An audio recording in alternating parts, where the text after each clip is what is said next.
नमस्कार। क्या आगामी अमेरिकी जो ट्रंप प्रशासन जनवरी में वह सरकार बनाने वाली है, तो उसमें क्या भारतवंशियों का बोलबाला रहने वाला है? ये इसलिए माना जा रहा है कि अब की बार जो ट्रंप ने अमेरिका में जो चुनाव जीते हैं, उसमें भारतीयों की बहुत बड़ी भूमिका रही है। हर बार क्या होता है कि ये माना जाता रहा है कि भारतीय लोग जो वहाँ भारतवंशी जो अमेरिका में जो लोग रहते हैं, उनका झुकाव हमेशा जो बाइडेन प्रशासन है, मतलब डेमोक्रेटिक पार्टी की ओर हमेशा रहता था। भारतीय मूल के लोग करीब 70 से 80% तक डेमोक्रेटिक पार्टी के साथ जुड़े हुए रहते थे हर बार, और केवल 20 से 30% तक रिपब्लिकन पार्टी, जो कि ट्रंप की पार्टी है, उनके साथ जुड़े रहते थे। उसका मूल कारण ये है कि डेमोक्रेटिक पार्टी है जो कि अवैध प्रवासी वगैरह जो होते हैं उनका वो संरक्षण देती है। जैसे हमारे यहाँ कांग्रेस पार्टी है भारत में है, जो कि अवैध घुसपैठियों को वगैरह संरक्षण देती है, तो वैसे भी वो जो डेमोक्रेटिक पार्टी है, जो कि ओबामा है, क्लिंटन है और जो ये बाइडेन है, इनकी पार्टी मानी जाती है। उसके विपरीत जो रिपब्लिकन पार्टी है, जिसमें पहले जॉर्ज बुश रह चुके हैं, अभी ट्रंप भी रह चुके हैं एक बार, और अभी वापस से ट्रंप निर्वाचित होकर आए हैं। तो अब की बार क्या हुआ कि जो भी ये स्विंग स्टेट, जो 7 स्विंग स्टेट माने जाते हैं, उन स्विंग स्टेट में पिछली बार ट्रंप को हार देखनी पड़ी थी।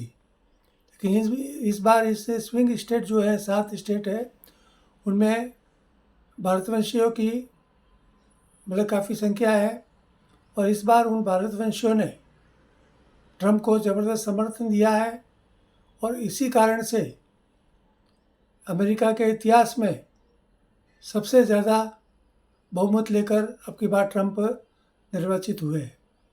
हालांकि अमेरिका में ये नियम है कि वह किसी भी जब भी चुनाव होते हैं, हर 4 साल का एक कार्यकाल होता है एक राष्ट्रपति का। वहाँ हमारे यहाँ जैसे 5 साल का होता है, वैसे वहाँ 4 साल का होता है। तो वो 4 साल बाद में जब चुनाव होते हैं, तो नवंबर महीने के जो पहला मंगलवार होता है, तब वो उसका निर्वाचन होता है। जबकि इस बार जैसे 5 नवंबर को हुआ तो उस दिन मंगलवार था, तो वे उनका नियम है। अब रही बात, तो उस हिसाब से अब निर्वाचन तो हो गया ट्रंप का, लेकिन सरकार अभी नहीं बनेगी। सरकार उनकी हमेशा जनवरी मास में ही नई सरकार बनती है। हमारे यहाँ भारत में क्या होता है, जैसे कि जब भी परिणाम आ जाते हैं प्रधानमंत्री चुनाव के, तो जो भी सरकार होती है वो त्यागपत्र दे देती है, और आगामी जो प्रधानमंत्री 4-5 दिन में जब भी अनुकूल समय निकाल कर वो शपथ लेते हैं, तब तक वो कार्यवाहक सरकार रहती है, और तुरंत दूसरी सरकार शपथ लेकर अपना कार्य शुरू कर देती है। लेकिन अमेरिका में ऐसा नहीं। अमेरिका में चुनाव तो होते हैं नवंबर में, लेकिन नई सरकार बनती है जनवरी में। तो ये तो रही अलग बात। अब मैं मूल विषय पर आता हूँ। तो अब की बार जो भारतीयों ने जो ज़बरदस्त जो समर्थन दिया है रिपब्लिकन पार्टी को, ट्रंप को, तो इनमें कई ऐसे भारतीयों की भूमिका रही है जो सक्रिय रूप से ट्रंप को उन्होंने जितवाने में मदद की। और वो पहले से मतलब कई ऐसे भारतीय जो कि प्रशासन में मतलब कि रिपब्लिकन पार्टी के साथ शुरू से जुड़े हुए कई ऐसे प्रमुख नाम हैं, जिनमें 5 नाम प्रमुख हैं। इनमें एक तो है कश्यप पटेल, जिसका लोकप्रिय नाम से उनको काश पटेल भी बोलते हैं। उनके माता पिता मूल रूप से गुजराती हैं, लेकिन वो वहाँ जाकर अमेरिका में बस गए थे, और काश पटेल वहाँ पर रिपब्लिकन पार्टी से जुड़े हुए हैं। और पिछली जो ट्रंप सरकार थी 2016 से 2020 तक, उसमें वो जो खुफिया विभाग था अमेरिका में, जो कि राष्ट्रीय सुरक्षा परिषद है, उनमें वो सक्रिय रूप से जो खुफिया विभाग है राष्ट्रीय सुरक्षा परिषद से जुड़ा हुआ, उसमें सक्रिय रूप से जुड़कर उन्होंने उस समय 2016 से 20 में जब ट्रंप प्रशासन सक्रिय था, तब उन्होंने अल-कायदा और ISIS जैसे आतंकवादी संगठनों को नेस्तनाबूद करने में सक्रिय भूमिका निभाई है।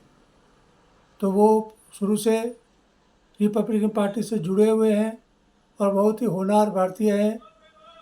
वो अभी ऐसा माना जा रहा है कि आगामी ट्रंप प्रशासन में उनको, जो कि अमेरिका की जो दुनिया की सबसे बड़ी जो खुफिया एजेंसी है जिसे CIA बोलते हैं, तो CIA के इनको प्रमुख बनाया जा सकता है। तो ये हमारे भारत के लिए भी बहुत अच्छा रहेगा, क्योंकि आजकल भारत भी आतंकवाद से पीड़ित है और विदेशी कई ऐसी शक्तियाँ लगी हुई जो है जो भारत को अस्थिर करने में लगी हुई है। तो काश पटेल या कश्यप पटेल जैसे व्यक्ति यदि CIA के प्रमुख बनते हैं तो ये भारत के लिए बहुत ही अच्छा रहेगा। तो ये एक बात है। अब रहे दूसरे व्यक्ति कौन है? दूसरे व्यक्ति में नाम आता तुलसी गबार्ड। तुलसी गबार्ड जो वैसे नाम से तो लगता है जैसे तुलसी गबार्ड भारतीय मूल की होगी, लेकिन ये भारतीय मूल की नहीं है। इनके पिता यूरोप और अमेरिकन है, माता पिता इनके यूरोप और अमेरिकन है। मूल रूप से ये भारतीय नहीं है, इनके माता पिता के भी भारत से कोई इनकी जड़ें नहीं है। लेकिन तुलसी गबार्ड की जो माँ थी, उनको मतलब कि हिंदू धर्म में बहुत ही उनका भरोसा और विश्वास था। और वो जो अमेरिका में जो ये जो कृष्णा आंदोलन जो चलता है, स्वामी प्रभुपाद द्वारा प्रस्तापित है, संस्थापित जो भी कृष्ण आंदोलन जो चल रहा है यूरोप में और अन्य देशों में, उससे वो जुड़ी हुई थी। और उसी से प्रेरित होकर इनकी माँ ने इसका नाम तुलसी रखा। जैसे कि तुलसी को हमारे यहाँ पवित्र माना जाता है, तो उसी से प्रेरित होकर इन्होंने उसका नाम तुलसी रखा। और गबार्ड इनके पति का नाम है, उपनाम है। और यह हमेशा भागवत गीता को मतलब कि अनुसरण करती है और हिंदू धर्म से जुड़ी हुई है। वैसे इनके बारे में एक बात कही जाती है कि ये पहले डेमोक्रेटिक पार्टी से ही जुड़ी हुई थी और काफ़ी सक्रिय थी। लेकिन जब से ये रूस यूक्रेन का युद्ध हुआ, तब से ये बाइडेन प्रशासन की मुख्य आलोचक बन चुकी थी। वो उनकी जो नीतियों का खुलेआम विरोध करना उसने शुरू कर दिया था। और इसी वजह से फिर आगे चलकर इन्होंने खुलेआम बाइडेन प्रशासन की सार्वजनिक रूप से टीवी बहसों में आलोचना करने लग गई। और फिर आखिर 2022 में उन्होंने बाइडेन प्रशासन या डेमोक्रेटिक पार्टी को त्याग कर रिपब्लिकन पार्टी के साथ जुड़कर सक्रिय रूप से डोनाल्ड ट्रंप को समर्थन करने लगी और सक्रिय रूप से उनका चुनाव प्रचार में भी उन्होंने भाग लिया। और ये अभी रिपब्लिकन पार्टी के साथ ही जुड़ी हुई है। तो आशा है कि इनको भी ट्रंप प्रशासन में कोई न कोई अच्छी भूमिका मिल सकती है, जो कि भारत के लिए भी गौरव का क्षण होगा। इसके आगे तीसरे नंबर पे आते हैं निक्की हेली। वैसे तो इसका लोकप्रिय नाम निक्की हेली है, लेकिन इनका मूल नाम है निम्रता निक्की रंधावा हेली। तो हेली तो इनके पिता का उपनाम, इनके पति का उपनाम है, इसलिए ये पीछे हेली लगाती है। निक्की हेली नाम से लोकप्रिय है, लेकिन मूल नाम है इनका निम्रता निक्की रंधावा हेली। इनके माता पिता पंजाब अमृतसर से वहाँ अमेरिका जाकर बस गए थे और ये पंजाबी मूल की हैं। और ये भी सक्रिय रूप से शुरू से रिपब्लिकन पार्टी के साथ में जुड़ी रही है। ये वहाँ की गवर्नर भी, एक प्रांत की गवर्नर भी रह चुकी है। ये 52 वर्ष की है और ये साउथ कैरोलिना जो प्रांत है वहाँ की गवर्नर रह चुकी है। और अमेरिका के इतिहास में ये पहली महिला गवर्नर होने का भी इनको गौरव प्राप्त हुआ है। और ये सक्रिय रूप से भारत से भी जुड़ी हुई है और ये संयुक्त राष्ट्र संघ में अमेरिका की तरफ से स्थायी प्रतिनिधि भी रह चुकी है। तो इनको भी काफ़ी प्रशासन का अनुभव है और आशा है कि आगामी जो ट्रम्प सरकार होगी इसमें भी इनको कोई न कोई उच्च पद मिल सकता है, जो कि हमारे भारत के लिए भी गौरव का क्षण होगा दोस्तों। अब इसके आगे चौथा नंबर है बॉबी जिंदल का। बॉबी जिंदल भी वैसे इनके जो माता पिता है वो उनकी जड़ें भी पंजाब प्रांत से जुड़ी हुई है भारत में। इनके माता पिता भी वहाँ जाकर बस गए थे और जो वहाँ का अमेरिका का जो लुइजियाना प्रांत है वहाँ के ये गवर्नर रह चुके हैं और भी ये वहाँ की जो सरकार में या प्रशासन में कई जिम्मेदारियाँ संभाल चुके हैं। वैसे तो इनका मूल नाम है पीयूष जिंदल है, लेकिन बॉबी मतलब वहाँ के एक वो ये अमेरिकी मतलब कोई कलाकार थे बॉबी, उससे प्रेरित होकर इन्होंने अपना नाम बॉबी रख दिया। लेकिन सरकारी आधिकारिक नाम अभी भी इनका पीयूष जिंदल ही है। और वैसे तो ये हमें हिंदू लग रहे हैं और ये जन्म के समय हिंदू ही थे, लेकिन बाद में जब ये शिक्षा ग्रहण करने लगे तो ये फिर ये कैथोलिक ईसाई इन्होंने अपना धर्म परिवर्तन कर लिया और अभी ये वैसे नाम से तो हिंदू लगते हैं लेकिन ये ईसाई धर्म को मानते हैं और काफ़ी प्रशासनिक अनुभव भी इनके पास में है और शुरू से रिपब्लिकन पार्टी से जुड़े हुए हैं। और आशा है कि आगे ये जो अमेरिकी जो प्रशासन होगा ट्रम्प का उसमें कोई न कोई इनको अच्छा सार्वजनिक पद या कोई भी मंत्री पद इनको मिल सकता है, ये चीज़ है। अब रह गया अंतिम पाँचवा नंबर आता है विवेक रामास्वामी। विवेक रामास्वामी के माता पिता भारत में मूल केरल कोझिकोड के थे। वो यहाँ से फिर जाकर वहाँ बस गए, लेकिन वो सक्रिय रूप से भारत से जुड़े हुए थे और जुड़े हुए हैं। वो केरल के ब्राह्मण परिवार से आते हैं और जो खुद विवेक रामास्वामी केरल में जो भगवान है अयप्पा स्वामी उनको अच्छी तरह मानते हैं और उनको उनके भक्त हैं। और ये जो विवेक रामास्वामी है ये रिपब्लिकन पार्टी से शुरू से जुड़े हुए हैं।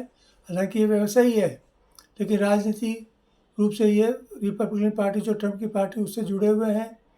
और इन्होंने बीच में रिपब्लिकन पार्टी की ओर से राष्ट्रपति बनने की कोशिश की थी और उन्होंने काफ़ी प्रचार भी किया था, लेकिन जब इनको लगाया कि मुझे उतना समर्थन नहीं मिल रहा है तो फिर इन्होंने डोनाल्ड ट्रम्प की समर्थन में अपनी उम्मीदवारी वापस ले ली और सक्रिय रूप से जो भी स्विंग स्टेट है उन्होंने भारतीयों को इकट्ठा करने में, भारतीयों का समर्थन जुटाने में उन्होंने सक्रिय रूप से भूमिका निभाई। और इसी का कारण है कि आज भी ये ट्रम्प के बहुत ही नज़दीकी हैं और ये माना जाता है कि ये आगे चलकर ट्रम्प प्रशासन में इनको कोई न कोई अच्छी भूमिका मिल सकती है। तो ये भी भारत के लिए बहुत ही गौरव का क्षण है। वैसे ये पूर्ण रूप से शाकाहारी है क्योंकि केरलीय ब्राह्मण है, तो ये शाकाहारी है दोस्तों। कहने का तात्पर्य ये है कि यदि ऐसे होनहार और योग्य लोग यदि ट्रम्प प्रशासन में होंगे तो ये भारत के लिए बहुत ही आगे अनुकूल परिस्थितियाँ बन सकती है। भारत और अमेरिका की जो मित्रता है या जो सामरिक गठजोड़ है या व्यापारिक गठजोड़ है तो उसके लिए बहुत ही अच्छी स्थिति बन सकती है। तो ये बहुत ही अच्छी बात है जो कि हम भारत के वासियों के लिए बहुत ही अच्छी चीज़ रहेगी। वैसे तो पूरे अमेरिका में आज स्थिति ये है कि वहाँ के किसी भी क्षेत्र में, चाहे वो सामाजिक हो, आर्थिक हो या सार्वजनिक क्षेत्र हो, उसमें भारतीयों का बोलबाला है। चाहे वो आईआईटी हो, आईटी हो, मेडिकल क्षेत्र है, चिकित्सा क्षेत्र है, यहाँ तक कि जो दुनिया की सबसे बड़ी जो अंतरिक्ष विज्ञान की संस्था है नासा, उसमें भी माना जाता है कि 30 से 40% लोग हमारे भारतीय मूल के ही कार्यरत हैं। और वहाँ की जो कि आईटी इंडस्ट्रीज़ है, जैसे गूगल है, फेसबुक है, और भी कई बड़ी बड़ी कंपनियाँ हैं। यहाँ तक कि विश्व बैंक के जो गवर्नर है वो भी हमारे भारत के ही है। तो आज ऐसी स्थिति हो गई अमेरिका में कि वहाँ का कोई भी प्रशासन हो वो भारतीयों को नज़रअंदाज नहीं कर सकता है। पिछला जो बाइडेन प्रशासन भी था, हालांकि वो वामपंथी विचार वाली सरकार मानी जाती है, लेकिन उसमें भी अप्रत्यक्ष रूप से कई भारतीय लोग जुड़े हुए थे। लेकिन उनका झुकाव, चूँकि वो अपनी पार्टी की नीतियों के हिसाब से उनको चलना पड़ता है, तो वो भारत को सक्रिय रूप से ऐसा समर्थन नहीं दे सकते थे। लेकिन अभी जो डोनाल्ड ट्रंप की जो सरकार है, ये हमारे प्रधानमंत्री श्री मोदी जी हैं, उनके भी मित्र हैं, लेकिन किसी भी सरकार का अपने अपने हित होते हैं। यदि ऐसा नहीं है कि भाई कि ट्रंप आएंगे तो वो सब भारत के जैसे भारत के जो समर्थन या भारत के पक्ष में सारी नीतियाँ बनाएंगे, ऐसा नहीं है। वो अपने अपने देश के हित देखते हैं और मोदी जी हमारे भारत के हित देखेंगे। लेकिन ये ज़रूर है कि एक अनुकूल सरकार यदि दोनों जगह होने पर परस्पर समन्वय बनकर काम किया जा सकता है, तो ये भारत के लिए, अमेरिका के लिए अच्छा है। और जो भारत से जो अमेरिका जाने वाले लोग हैं या अमेरिका में जो लोग वहाँ सक्रिय रूप से कार्यरत हैं, तो उनके लिए भी बहुत ही अच्छा रहने वाला है। और आशा है कि आगामी जो 4 साल जो ट्रंप सरकार अमेरिका में रहेगी, और यहाँ भारत में भी अभी 2029 तक मोदी जी का शासन रहने वाला है, तो दोनों की अच्छी ट्यूनिंग रहेगी। तो ये शांति, प्रगति, विश्व शांति के लिए और भारत की प्रगति के लिए भी अच्छा रहेगा। और हमें इसके परिणाम अड़ोस पड़ोस के जो देश है, जैसे बांग्लादेश से पाकिस्तान है, इनके बारे में आगे और दूसरा वीडियो डालूँगा, आप ज़रूर देखिएगा। तो उसके लिए भी ये नीति आगे प्रभावित ज़रूर करेगी दोस्तों। तो आज के लिए मैं केवल इतना ही है, और मेरा एक निवेदन है कि आप कृपया मेरे इस चैनल को सब्सक्राइब करें, लाइक करें और आइकॉन बेल को दबाएं, ताकि मैं आगे में जो वीडियो डालूँगा वो आपको समय समय पर प्राप्त होते रहेंगे। तो कृपया समर्थन करें मेरा और प्रोत्साहन करें। धन्यवाद।